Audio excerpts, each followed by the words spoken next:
किसान और बैल की कहानी।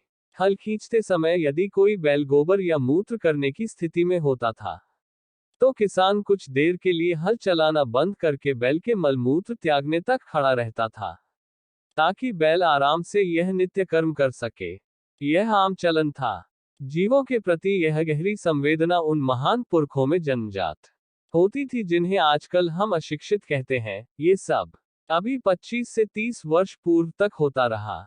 उस जमाने का देशी घी यदि आजकल के हिसाब से मूल्य लगाएं तो इतना शुद्ध होता था कि 2000 रुपये किलो तक बिक सकता है।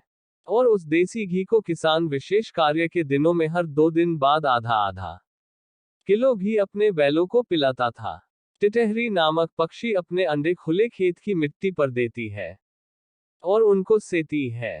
हल चलाते समय यदि सामने कहीं कोई टिटहरी चिल्लाती मिलती थी, तो किसान इशारा समझ जाता था और उस अंडे वाली जगह को बिना हल जोते खाली छोड़ देता था। उस जमाने में आधुनिक शिक्षा नहीं थी, सब आस्तिक थे। दोपहर को किसान जब आराम करने का समय होता तो सबसे पहले बैलों को पानी पिलाकर चारा डालता और फिर खुद भोजन करता था। यह एक सामान्य नियम था। बैल जब बूढ़ा हो जाता था तो उसे कसाईयों को बेचना शर्मनाक सामाजिक अपराध की श्रेणी में आता था। बूढ़ा बैल कई सालों तक खाली बैठा चारा खाता रहता था। मरने तक उसकी सेवा होती थी। उस जमाने के तथाकथित अशिक्षित किसान का मानवीय तर्क था कि इतने सालों तक इसकी मां का दूध पिया और इसकी कमाई खाए है, अब बुढ़ापे में इसे कैसे छोड़ दे, कैसे कसाईयों को दे दे काट खाने के लिए।